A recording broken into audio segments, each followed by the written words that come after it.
Hello students, welcome back to my channel. So as I have discussed the syllabus of ACES first year final exam, so from today I am going to discuss the previous year question. আজিৰ পৰা আমি previous year question বোৰ discuss কৰিম. So definitely তোমালোকৰ help হ'ব because মই বাৰে বাৰে কওঁ যে previous year question discuss কৰিলে কি হয় আমাৰ এটা ৰাফ এটা আইডিয়া আহে যে কি ধৰণৰ question পৰীক্ষাত আহিব পাৰে বা আমি কি ধৰণে প্ৰিপেয়াৰ কৰিব লাগিব বা আমাৰ প্ৰিপাৰেশ্যন কিমান দূৰ হৈছে এইটো চেক কৰাটো প্ৰিভিয়াছ ইয়াৰ কুৱেশ্যনে আমাক বহুত হেল্প কৰে চ' I will continue this series to discuss the previous year question. So তোমালোকে কি কৰিবা previous year question বিলাক মই যেতিয়া ডিসকাস কৰি যাম তোমালোকে স্ক্ৰিনশ্বট মাৰি লিখি ল'বা question বিলাক প্লাস উইথ এনসাৰ তোমালোকে লিখি ল'বা তেতিয়া তোমালোকৰ এটা নোট প্ৰিপেয়াৰ হৈ যাব আৰু হেতু পৰীক্ষাত বহুত হেল্প কৰিব বিকজ question pattern বিলাক সেম থাকে so many questions are being repetitively asked repetitively সুধি থাকে question বিলাক so আজি আমি 2024 টো মই লৈছো বিকজ নিউ সিলেবাস মতে 2024 এক্সাম হৈছে তাৰ আগত আমাৰ এক্সাম বিলাক কি হৈছিল 100 মাৰ্কৰ হৈছিল এতিয়াতো এক্সাম 80 মাৰ্কৰ হয় কোৱেশ্চন প্যাটাৰ্ন এনেকুৱা থাকিব তোমালোকৰ 1 মাৰ্কৰ সো 1 মাৰ্কৰ আহিব কেইটা 1 মাৰ্কৰ 6টা আহিব মানে পাৰ্ট এৰ পৰা পলিটিক্যাল থিওৰিৰ পৰা 1 মাৰ্কৰ আহিব 6টা 2 মাৰ্কৰ আহিব 5টা 4 মাৰ্কৰ আহিব 3টা আৰু 6 মাৰ্কৰ আহিব 2টা তো টোটাল আমাৰ পাৰ্ট এৰ B same in that way part B ৰ তেনেকুৱা আহিব পাৰ্ট বি 1 মাৰ্কৰ 6টা 2 মাৰ্কৰ 5টা 4 মাৰ্কৰ 3টা আৰু 6 মাৰ্কৰ 2টা পাৰ্ট বি হৈ গল 40 তো 40 টোটাল আমাৰ কিমান মাৰ্কৰ পৰীক্ষা হ'ব 80 মাৰ্কৰ জানাই তোমালোকে সো আজি সোৱা পাৰ্ট এ টো আজি মই ডিসকাস কৰিম পাৰ্ট এ 2024 ৰ কোৱেশ্চন আমি ডিসকাস কৰিম যেটো পলিটিক্যাল থিওৰি সো কি কৈছে সোৱা 1 নম্বৰ কোৱেশ্চন কৈছে answer the following as directed যেনেকৈ লিখা আছে উত্তৰ দিব দিছে এটা খালি ঠাই আছে সোৱা dash is regarded as the father of political science ড্যাশক ৰাজনীতি বিজ্ঞানৰ পিতৃ হিচাপে অভিহিত কৰা হয় অলৰেডি মই কলেজত ডিসকাস কৰিছিলো যে ভেৰি ইম্পৰ্টেন্ট কোৱেশ্চন যে ৰাজনীতি বিজ্ঞানৰ পিতৃ বুলি কাক কোৱা ৰাজনীতি বিজ্ঞানৰ পিতৃ বুলি তোমালোকে জানা মই কৈ দিও তথাপিও Aristotle is regarded as the father of political science এৰিষ্টটলক পলিটিক্যাল সায়েন্সৰ পিতৃ বা ফাদাৰ বুলি কোৱা হয় তাৰ পিছত সোৱা তোমালোকৰ 2 নম্বৰ কোৱেশ্চন কি হৈছে 2 নম্বৰ কোৱেশ্চন হৈছে name one supporter of negative liberty কি নকাৰাত্মক স্বতন্ত্ৰতাৰ এজন সমৰ্থকৰ নাম লিখা মানে যিবোৰ মানুহে নেগেটিভ লিবাৰ্টিক সাপোৰ্ট কৰিছে লিবাৰ্টি দুই ধৰণৰ আছে positive liberty and negative liberty ইতিবাচক স্বাধীনতা আৰু নেতিবাচক স্বাধীনতা নকাৰাত্মক স্বতন্ত্ৰতা আৰু সকাৰাত্মক স্বতন্ত্ৰতা তো নেতিবাচক বা নকাৰাত্মক স্বাধীনতাৰ এজন সমৰ্থক হল তুমি ক'ব পাৰা থমাস হব মই ইংলিশত লিখি দিছো তোমালোকে আসামিছত লিখি লবা থমাস হবস অনলি হবস লিখিলেও হয় থমাস হব তাৰ পিছত কিবা লিখিব পাৰা থমাস দুটা লিখি দিও মই থমাস হব দেন জে.এছ. মিল জন ষ্টুৱাৰ্ট মিল ফুল নামটো জে.এছ. মিল লিখিল হয় তো তেওঁলোক আছিল নেগেটিভ লিবাৰ্টিৰ সাপোৰ্টাৰ তেওঁলোকে নেগেটিভ লিবাৰ্টিক সাপোৰ্ট কৰিছিল তাৰ পিছত সোৱা কি কোৱেশ্চন আছে সমতাৰ এটা বৈশিষ্ট্য লিখা mention one features of equality very important আৰু ভেৰি ৰিলেভেন্স যে ইকুৱেলিটিৰ এটা বৈশিষ্ট্য সমতাৰ এটা বৈশিষ্ট্য কি সমতাৰ এটা বৈশিষ্ট্য হল যে ইকুৱেলিটি বুলি ক'লে সমতা বুলি ক'লে আমি কি বুজো সমতা মানে হৈছে প্ৰত্যেকজন মানুহ জাতি ধৰ্ম বৰ্ণ লিংগ বয়স নিৰ্বিশেষে সমান এইটোৱে সমতাৰ ডেফিনেশন সংজ্ঞা আৰু এইটোৱে সমতাৰ বৈশিষ্ট্য হ'ব পাৰে বুজিছা তাৰ পিছত সোৱা ডি নম্বৰ কি কৈছে give one example of political right ৰাজনৈতিক অধিকাৰৰ এটা উদাহৰণ দিয়া বহুত অধিকাৰ আছে আমাৰ ৰাজনৈতিক অধিকাৰ এক নম্বৰ অধিকাৰ বহুত আছে তাৰ ভিতৰত আকৌ ৰাজনৈতিক অধিকাৰ হেতুও বহুত আছে কি হ'ব পাৰে ৰাজনৈতিক অধিকাৰ ভোট দিয়াৰ অধিকাৰ এটা ৰাজনৈতিক অধিকাৰ ভোটত থিয় হোৱাৰ অধিকাৰ এটা ৰাজনৈতিক অধিকাৰ তাৰ পিছত ৰাজনৈতিক দলত অংশগ্ৰহণ কৰা এটা ৰাজনৈতিক অধিকাৰ ৰাজনৈতিক দলৰ হৈ প্ৰচাৰ কৰাটো এটা ৰাজনৈতিক অধিকাৰ সো এইবিলাক হৈছে ৰাজনৈতিক অধিকাৰ ভোট দিয়া ৰাজনৈতিক অধিকাৰ ভোটত থিয় হোৱাটো ৰাজনৈতিক অধিকাৰ এই দুটা বেছি ইম্পৰ্টেন্ট মনত ৰাখিবা তাৰ পিছত সোৱা নেক্সট কোৱেশ্চন কি দিছে mention one difference between citizens and aliens কৈছে যে নাগৰিক আৰু বিদেশীৰ মাজত এটা পাৰ্থক্য লিখা বা উল্লেখ কৰা ইম্পৰ্টেণ্ট মই ডিছকাছ কৰিছিলোঁ কলেজত যে নাগৰিক আৰু বিদেশীৰ মাজত কি পাৰ্থক্য আছে এটা ভেৰি ভেৰি ইম্পৰ্টেণ্ট পাৰ্থক্য হৈছে যে নাগৰিকে দেশত ভোট দিব পাৰে বিদেশীয়ে দেশত ভোট দিব নোৱাৰে চোৱা আমাৰ দেশত কি আমি ইণ্ডিয়ান চিটিজেনবিলাকে ভোট দিওঁ না কোনো আমেৰিকান যদি আমাৰ ইয়াত ফুৰিব আহে তেওঁলোকক কি ভোট দিব নিদিব না তো সেইটো এটা যে নাগৰিকে ভোট দিব পাৰে বিদেশীয়ে ভোট দিব নোৱাৰে আৰু এটা ইম্পৰ্টেণ্ট ডিফাৰেঞ্চ যে নাগৰিকসকল হ'ল এটা দেশৰ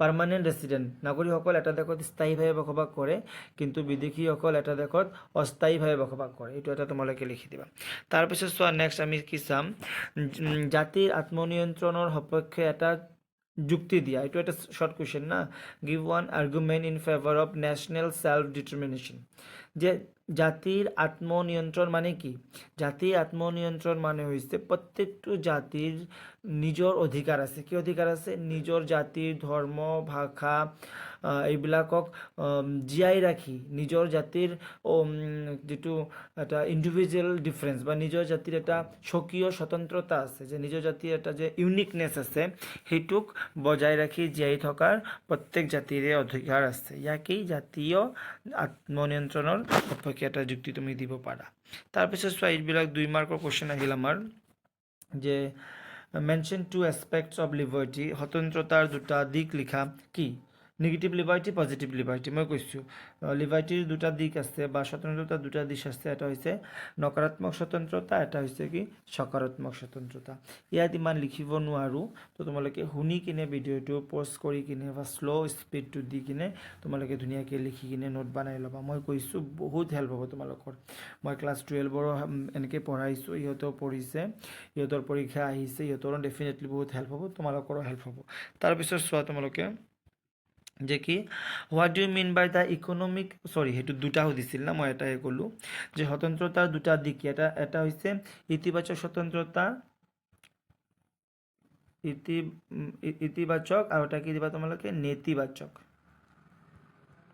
অসমীয়াত আৰু ইংলিছত হ'লে negative liberty and positive liberty হৈ গ'ল দুটা কৈ দিলোঁ তাৰপিছত চোৱা D number what do you mean by the economic inequality অৰ্থনৈতিক অসমতা বুলিলে কি বুজো অৰ্থনৈতিক অসমতা বুলিলে আমি এইটোৱে বুজোঁ যে ভাৰতবৰ্ষত বহুত ধৰণৰ অসমতা আছে তাৰ ভিতৰত অৰ্থনৈতিক অসমতাটো এটা ইম্পৰ্টেণ্ট যে ভাৰতবৰ্ষত তুমি যদি চোৱা ইনকামৰ ক্ষেত্ৰত বহুত কি আছে ডিফাৰেঞ্চ আছে কিছুমান মানুহ আছে মান্থলি 1 লাখ ইনকাম কৰে কিছুমান মানুহ আছে মান্থলি 10,000 ইনকাম কৰে আকৌ কিছুমান মানুহ আছে বিল' 10,000 ইনকাম কৰে তো ইনকামৰ ক্ষেত্ৰত দি চালেও আমি দেখা পাওঁ যে অৰ্থনৈতিকভাৱে মানুহৰ মাজত কি আছে বহুত অসমতা আছে কিছুমান মানুহৰ আছে চোৱা ক্ৰ'ৰ প্ৰপাৰ্টি আছে কিছুমান মানুহৰ চোৱা প্ৰপাৰ্টি নাইয়ে বুলিব পাৰি আমি চ' সেই ধৰণে তুমি চোৱা যে ইকনমিকেলি আমাৰ দেশত বহুত কি আছে অসমতা অৰ্থনৈতিক অসমতা বুলিলে আমি এইটোৱে বুজোঁ যে অৰ্থনৈতিকভাৱে সব মানুহ সমান নহয় কিছুমান মানুহৰ অৰ্থনৈতিক পৰিস্থিতি বহুত ভাল কিছুমান মানুহৰ অৰ্থনৈতিক পৰিস্থিতি মডাৰেট মানে মিডিল আৰু কিছুমান মানুহৰ একেবাৰে বেয়া ইয়াকেই অৰ্থনৈতিক অসমতা বুলি কোৱা হয় নেক্সট কুৱেশ্যন চোৱা কি কৈছে সামাজিক ন্যায়ৰ অৰ্থটো ব্যাখ্যা কৰা 2 মাৰ্কৰ ইমান বেছি লিখাৰ দৰকাৰ নাই সামাজিক ন্যায় মানে হ'ল সমাজত প্ৰত্যেক মানুহ সমানভাৱে জীয়াই থাকিব পাৰিলেই বা প্ৰত্যেক মানুহে ন্যায় যদি পায় সামাজিকভাৱে তেতিয়াই তাক সামাজিক ন্যায় বুলি কোৱা হ'ব ছাপ'জ চোৱা মই এক্সাম্পল দি বুজাম তেতিয়াহ'লে ইজি হয় যে সমাজত চোৱা ধনী আছে গৰীব আছে শিক্ষিত আছে অশিক্ষিত আছে হিন্দু আছে মুছলিম আছে এইবোৰৰ মাজত ডিফাৰেঞ্চ সমাজত আমাৰ আছে এইবোৰক লৈ সমাজত অন্যায় হয় তো যেতিয়া সমাজত এইবোৰ লৈ ভেদাভেদ নহ'ব অন্যায় নহ'ব প্ৰত্যেক জাতিৰ প্ৰত্যেক শ্ৰেণীৰ প্ৰত্যেক ধৰ্মৰ মানুহ সমান হৈ জীয়াই থাকিব পাৰিব তেতিয়া আমি ক'ম যে সমাজত কি আছে সামাজিক ন্যায় আছে বুলি ক'ম তাৰপিছত চোৱা কি কৈছে ৰাজনীতিৰ এটা সংজ্ঞা দিয়া মই কিমান বুজাইছোঁ কলেজত যে ডিফাইন দ্য পলিটিক্স কি politics is a phenomenon which help to form the government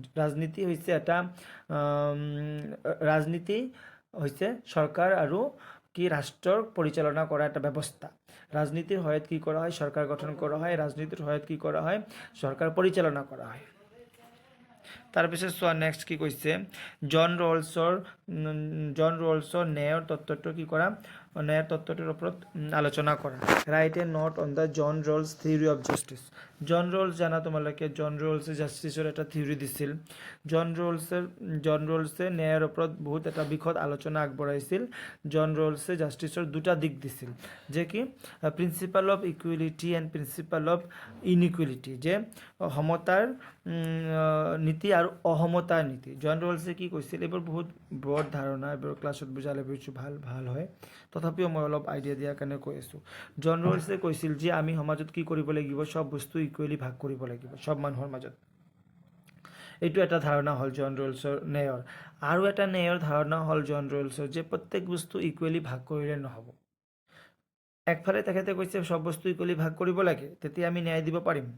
আৰু একফালে তেখেতে কৈছে প্ৰত্যেক বস্তু আমি ইকুৱেলি ভাগ কৰিব নোৱাৰিম। ছাপ'জ চোৱা, এটা এক্সাম্পল দিওঁ মই।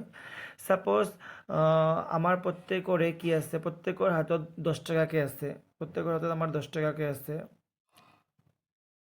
তো গভৰ্ণমেণ্টে যদি আমাক হেল্প কৰিব খোজে, প্ৰত্যেকক 10 টকা দিব, তেতিয়া আমি আকৌ চবৰ কিমান হৈ যাব, 20 হৈ যাব। তেতিয়া আমি কি হ'ম, এইটো সমতাৰ ন্যায় হ'ল, প্ৰিন্সিপাল অফ ইকুৱেলিটি হ'ল, তেতিয়াহে ইকুৱেলিটি হ'ব। কিন্তু যদি চোৱা এনেকুৱা এটা চিটুৱেশ্যন আহে যে গভৰ্ণমেণ্টে হেল্প কৰিব খোজে, কিন্তু কাৰোবাৰ হাতত 10 টকা আছে, কাৰোবাৰ হাতত 5 টকা আছে, কাৰোবাৰ হাতত 20 টকা আছে, আৰু যদি গভৰ্ণমেণ্টে এতিয়া চবক 10 টকা কৰি দিয়ে, তেতিয়া কি হ'ব, ইকুৱেলিটি হ'ব, ইনইকুৱেলিটি হৈ যাব। দেখাত আমাক এনেকৈ লাগিব যে গভৰ্ণমেণ্টে চবকতো 10 টকা কৰি দি আছে, তো ইকুৱেলিটি হ'ল না, কিন্তু ইকুৱেলিটি নহ'ল।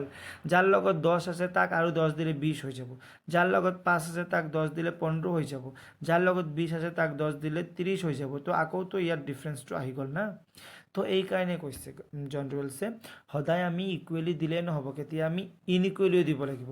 যাৰ লগত 10 আছে তাক 0 দিব, যাৰ লগত 5 আছে তাক আৰু 5 দিব, তেতিয়া 10 হৈ যাব, যাৰ লগত 20 আছে তাৰ পৰা ছাপ'জ 10 লৈ ল'ব, তেতিয়া 10 হ'ব। তো এই ধৰণে কৰিব লাগিব, বুজিছা।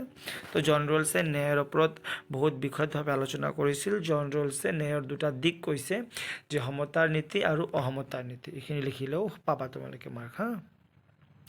তাৰপিছত চোৱা, explain legal rights with example. বিধিগত অধিকাৰসমূহ উল্লেখ কৰা। অধিকাৰ বহুত ধৰণৰ আছে, তাৰ ভিতৰত এটা অধিকাৰ হ'ল কি, বিধিগত অধিকাৰ বা লিগেল ৰাইটছ। লিগেল ৰাইটছ কাক বোলে মই কওঁ, legal rights are those right which are legally bind. বিধিগত অধিকাৰ হৈছে সেইবোৰ অধিকাৰ যিবোৰ আইনযোগ্য অধিকাৰ, যিবোৰ অধিকাৰ ভংগ কৰিলে তুমি আইনৰ ওচৰত চাপিব পাৰা। ছাপ'জ তোমাৰ ভোট দিয়াৰ অধিকাৰ এটা আইনগত অধিকাৰ হয়, ৰাজনীতি অধিকাৰ হ'লেও আইনগত অধিকাৰ হয়। তোমাক যদি কোনোবাই ভোট দিব নিদিয়ে, তুমি আইনৰ ওচৰত চাপিব পাৰা। ছাপ'জ তোমাৰ জীয়াই থকা অধিকাৰ এটা লিগেল ৰাইটছ, তোমাক যদি কোনোবাই মাৰিব আহে তুমি কোৰ্টৰ ওচৰত যাব পাৰা।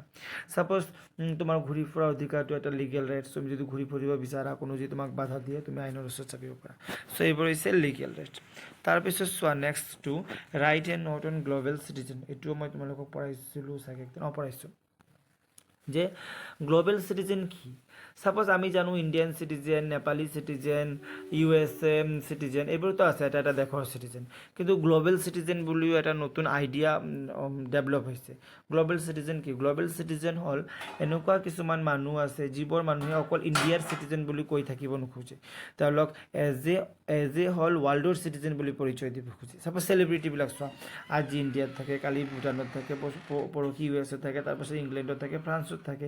তেওঁলোকৰ চব দেশৰ কাণ্ট্ৰিয়ে তেওঁলোকক ফ'ল' কৰে। ক্ৰিকেটাৰবিলাক চোৱা, চব দেশৰ কাণ্ট্ৰিক মানুহে তেওঁলোকক ফ'ল' কৰে, তেওঁলোক এটা গ্ল'বেল আইকন হৈ যায়। তো তেতিয়া আৰু তেওঁলোক অকল এটা দেশত সীমাবদ্ধ হৈ নাথাকে, তেতিয়া তেওঁলোক গ্ল'বেল চিটিজেন হৈ যায়, বুজিছা। তাৰপিছত চোৱা, নেক্সট ৰাজনীতি তত্ত্ব বুলিলে কি বুজা। ৰাজনীতি তত্ত্ব অধ্যয়নৰ উপযোগিতাসমূহ চমুকৈ আলোচনা কৰা। অলৰেডি জানাই তোমালোকে, ৰাজনীতি তত্ত্ব হৈছে ৰাজনীতিৰ বিষয়ে অধ্যয়ন কৰা এটা শাখা, য'ত চৰকাৰ আৰু ৰাষ্ট্ৰৰ বিষয়ে আলোচনা কৰা হয়। ৰাজনীতি তত্ত্ব অধ্যয়নৰ উপযোগিতা কি কি ডিছকাছ কৰিছিলোঁ মই এইটো। ৰাজনীতি তত্ত্ব অধ্যয়ন কৰিলে আমি ৰাষ্ট্ৰ আৰু চৰকাৰৰ বিষয়ে জ্ঞান লাভ কৰোঁ। ৰাজনীতি তত্ত্ব অধ্যয়ন কৰিলে আমি আমাৰ অধিকাৰৰ বিষয়ে জ্ঞান লাভ কৰোঁ। ৰাজনীতি তত্ত্ব অধ্যয়ন কৰিলে আমি আমাৰ স্বাধীনতাসমূহৰ বিষয়ে জ্ঞান লাভ কৰোঁ। তো এই ধৰণে যদি তোমালোকে এটা লাইন লিখি দিয়া, তথাপিও তোমালোকক ফুল মাৰ্ক পাবা, হৈছে। তাৰপিছত চোৱা তোমালোকে যে কি কৈছে, এইটোতো হৈ গ'ল। নেক্সট হৈছে জাতীয়তাবাদৰ ওপৰত। বাকী যিখিনি থাকিল সেইখিনি মই নেক্সট ক্লাছত ডিছকাছ কৰিম, হা। আজি মই এইখিনি ডিছকাছ কৰিলোঁ। I hope all of you are going to get some help from this video.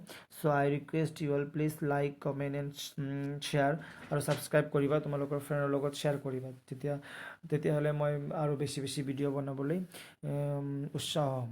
Because video' এটা প্ৰিপেয়াৰ কৰিব মোক বহুত টাইম লাগে, PDF ডাউনলোড কৰিব লাগে, এনচাৰবিলাক ওলাই ল'ব লাগে, 1 ঘণ্টাত ৰেকৰ্ড কৰিব লাগে, এডিট কৰিব লাগে, তাৰপিছত কি কৰিব লাগে, আপলোড কৰিব লাগে। চ' আই নিড ইউৰ ছাপোৰ্ট, তোমালোকে মোক ছাপোৰ্ট কৰিবা। So' thank you everyone, good night.